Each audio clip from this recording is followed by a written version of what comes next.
বাড়িতে যদি হঠাৎ করে কোনো অতিথি চলে আসে তাহলে এরকম বাটিতে করে একটুখানি খেতে দেবেন। ওরা কিন্তু খেয়ে বুঝতেই পারবে না যে এটা আপনি দোকান থেকে কিনে আনেননি, বাড়িতেই তৈরি করেছেন। আর খেয়ে এতটাই মজা পাবে যে ওরা তো আপনার রেসিপির একদম ফ্যান হয়ে যাবে। নমস্কার বন্ধুরা, অনুভার রান্নাঘরে আরও একটি নতুন পর্বে সবাইকে স্বাগত জানাচ্ছি।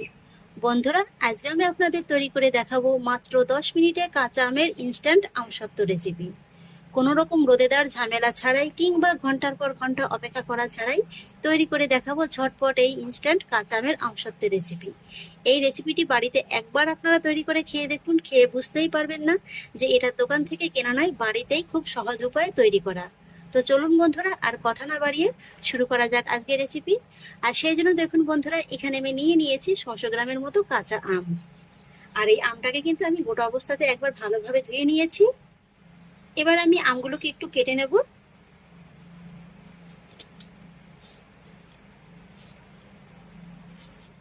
তো দেখুন বন্ধুরা, আমের খোসাটাকে আমি খুব সুন্দর করে ছাড়িয়ে নিয়েছি।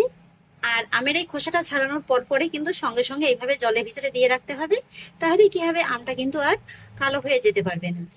আমের খোসাগুলোকে আমি খুব সুন্দর করে ছাড়িয়ে নিয়েছি। এবার আমি আমগুলোকে একটু ছোট ছোট টুকরো করে কেটে নেব।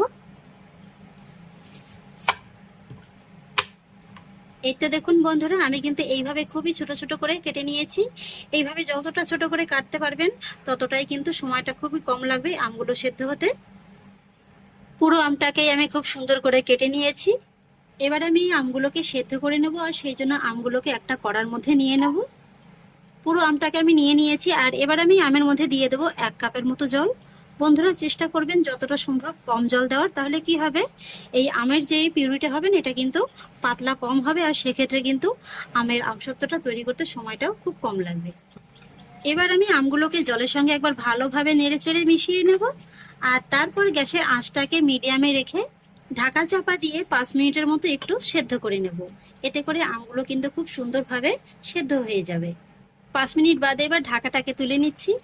এই যে দেখুন বন্ধুরা, যেহেতু আমি আমগুলোকে খুবই ছোট ছোট করে কেটে দিয়েছিলাম, তাই কিন্তু 5 মিনিটের মধ্যেই খুব সুন্দরভাবে একদম সেদ্ধ হয়ে গেছে। এই যে দেখুন। আর এবার আমি এই আমগুলোকে একটা ম্যাশারের সাহায্যে এইভাবে একটু ম্যাশ করে দেব। আপনারা চাইলে কিন্তু হাত আর পিছন দিয়ে একটু ম্যাশ করে দিতে পারেন, এতে করে আমটা খুব সুন্দরভাবে একদম ম্যাশ হয়ে যাবে। আমটাকে আমি খুব সুন্দর করে ম্যাশ করে নিয়েছি। এবার আমি গ্যাসের ফ্লেমটাকে অফ করে দেব। আর তারপরে আমের পিউরিটাকে হালকা করে একটু ঠান্ডা করে নেব। আমের পিউরিটাকে আমি হালকা করে একটু ঠান্ডা করে নিয়েছি। আর এবার আমি এই আমের পিউরিটাকে একটু ছেঁকে নেব। সেই জন্য একটা বাটির পরে বসিয়ে দিয়েছি নেট। আপনারা চাইলে কিন্তু ছাঁকনি দিয়েও ছেঁকে নিতে পারেন। তবে আমসত্ত্ব বানানোর জন্য কিন্তু অবশ্যই আমের পিউরিটাকে এইভাবে খুব ভালোভাবে ছেঁকে নিতে হবে। যেহেতু আমের আটির গায়ে একটু শক্ত খোসার মতো থাকে, সেটা থাকলে কিন্তু আমের আমসত্ত্বটা খেতে ভালো লাগবে না। এবার আমি আমের পিউরিটাকে একবার ভালোভাবে মিশিয়ে নেব। আর এই যে দেখুন বন্ধুরা, কতটা ঘন আমের পিউরি বেরিয়েছে। ঠিক এই কারণেই কিন্তু আমি জলের ভাগটা একটু কম দিতে বলেছিলাম আমগুলো সেদ্ধ করার সময়। তাহলে কি হবে, এই আমটা যখন পরে আবার পাক দেওয়া হবে না, তখন কিন্তু সময়টা খুবই কম লাগবে। এবার বন্ধুরা, আমসত্ত্বটা তৈরি করার জন্য গ্যাস ওভেনে আবারও কড়াইটা বসিয়ে দিয়েছি। আর তার মধ্যে নিয়ে নেব আমের পিউরিটা। আর এবার আমি আমের পিউরির মধ্যে সুন্দর একটা স্বাদ এবং কালার আনার জন্য নিয়ে নেব স্বাদ অনুযায়ী একটুখানি লবণ, সামান্য একটুখানি হলুদ গুঁড়ো, আর নিয়ে নেব হাফ চা চামচের মতো কাশ্মীরি লঙ্কার গুঁড়ো। এতে করে কিন্তু কালারটা খুবই সুন্দর আসবে। আর তারপরে একই সঙ্গে নিয়ে নেব 1 কাপের মতো চিনি, ওজন হিসেবে 200 গ্রাম। বন্ধুরা, এখানে আমি গোটা আমটা নিয়েছিলাম প্রায় 600 থেকে 650 গ্রামের মতো। আমের খোসাটা এবং আটিটা বাদ দিয়ে কিন্তু এখন প্রায় 500 গ্রামের মতো আছে। তাই 500 গ্রাম আমের পিউরির জন্য কিন্তু 200 গ্রাম চিনি যথেষ্ট। এবার আমি মশলাগুলো আর চিনিটাকে আমের পিউরির সঙ্গে খুব ভালোভাবে মিশিয়ে নেব। আর এই সময় কিন্তু আঁচটাকে একেবারে কমিয়ে রাখতে হবে। এখানে যদি আপনারা এই আমসত্ত্বটা আর একটু চটপটা খেতে পছন্দ করেন, তাহলে সামান্য একটু বিট লবণ, একটু চাট মশলা এবং একটু লাল লঙ্কার গুঁড়ো অ্যাড করতে পারেন। তবে আমি কিন্তু কোনো রকম কোনো বাড়তি মশলা ঝামেলা ছাড়াই মাত্র এই 3টে মশলার উপকরণ দিয়েই তৈরি করে দেখাবো আজকের এই আমসত্ত্ব রেসিপিটি। মশলাটাকে আমি খুব সুন্দরভাবে মিশিয়ে নিয়েছি। আর এবার কিন্তু চিনিটাকে আমের পিউরির সঙ্গে খুব ভালোভাবে গলিয়ে নেব। চিনিটাকেও আমি খুব ভালোভাবে একটু গলিয়ে নিয়েছি, আর চিনিটা একটু গলে যাওয়ার পরে দেখুন আমের পিউরিটা কিন্তু একটু পাতলা হয়ে গেছে। আর এবার কিন্তু গ্যাসের ফ্লেমটাকে মিডিয়াম লোতে রেখে এইভাবে অনবরত নেড়ে চেড়ে আমের পিউরিটাকে একটু জাল করে নিতে হবে, মোটামুটি একটু পাক করে নিতে হবে যাতে করে এটা একটু ঘন হয়ে যায়। তবে এই সময় কিন্তু বন্ধুরা নাড়ানোটা একদমই বন্ধ রাখা যাবে না, এইভাবেই কিন্তু একটু ঘন ঘন নেড়ে চেড়ে দিতে হবে, তা না হলে কিন্তু আবার কড়ার নিচে ধরে যাবে। এবার আমি আপনাদের 2 থেকে 3 মিনিট বাদে দেখিয়ে দিচ্ছি। এই যে দেখুন বন্ধুরা, আমের ভিতরে কিন্তু খুব সুন্দরভাবে একদম ফুট উঠতে শুরু করে দিয়েছে, আর পিউরিটাও কিন্তু আগের তুলনায় একটু ঘন হয়ে গেছে। তবে এটাকে কিন্তু আরেকটু সময় নিয়ে জাল করে নিতে হবে, এর থেকে কিন্তু আরেকটু ঘন করে নিতে হবে। আর বন্ধুরা অবশ্যই কিন্তু এখানে গ্যাসের আঁচটাকে আপনারা মিডিয়াম লোতে রেখে তারপরে একটু সময় নিয়ে জাল করে নেবেন, তা নাহলে কি হবে, এর ভিতরে যে সামান্য একটু হলুদ গুঁড়ো দেওয়া হয়েছে না, হলুদের কিন্তু একটা কাঁচা গন্ধ লাগবে। তাই একটু সময় নিয়ে আর মোটামুটি 3 থেকে 4 মিনিটের মতো একটু জাল করে নিলেই কিন্তু হয়ে যাবে। আর এইভাবে কিন্তু নাড়ানোটা বন্ধ দেওয়া যাবে না।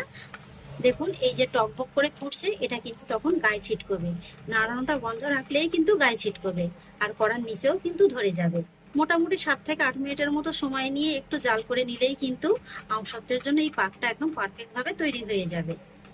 এদিকে আমের পুরিটা জাল হতে থাক, আর সেই ফাঁকে চলুন আমি যে থালাতে আজকে আমের এই আমসত্ত্বটা বসাবো সেই থালাটাকে একটু রেডি করে নেব। দেখুন একটা স্টিলের থালা নিয়ে নিয়েছি, আর তার মধ্যে নিয়ে নিয়েছি সামান্য একটু সাদা তেল। তেলটাকে এই থালার গায়ে খুব ভালোভাবে একটু ব্রাশ করে নেব। এই তো বন্ধুরা, আমসত্ত্বের জন্য আমের পিউরিটাকে কিন্তু একদম পারফেক্ট ভাবে পাক দেওয়া হয়ে গেছে।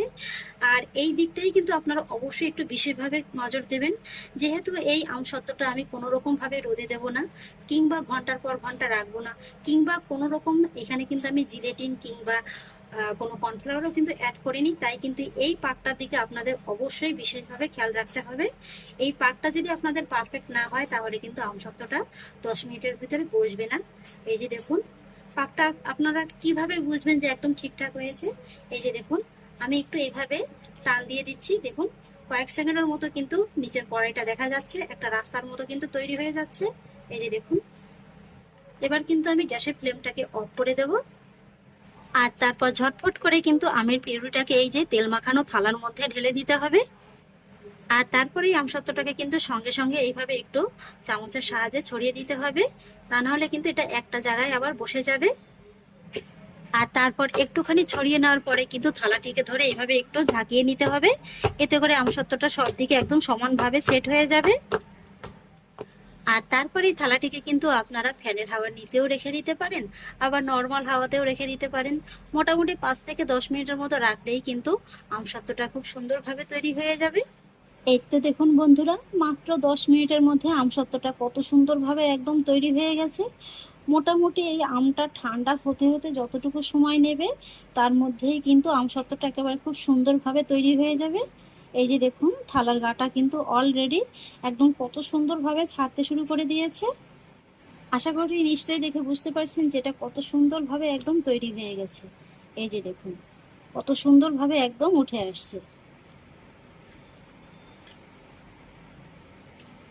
আর আমি আজকের এই আমসত্ত্বটা একটু মোটা করে করেছি, আপনারা চাইলে কিন্তু এর থেকে একটু পাতলা করেও তৈরি করে নিতে পারেন। এবার আমি আমসত্ত্বটাকে একটু পিস পিস করে কেটে নেব।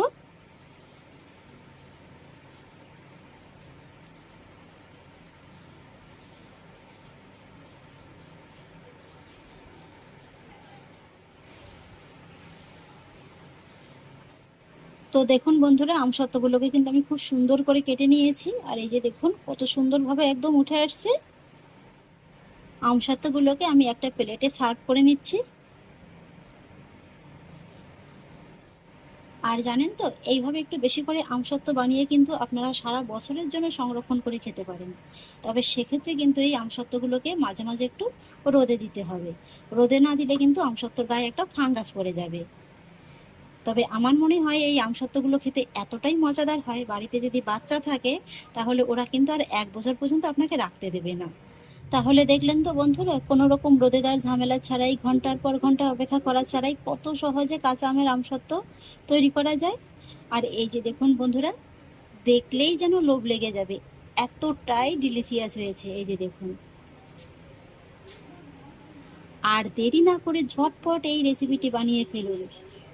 দেখুন বন্ধুরা, বাড়িতে যদি হঠাৎ করে কোনো অতিথি চলে আসে তাহলে এরকম বাটিতে করে একটুখানি খেতে দেবেন।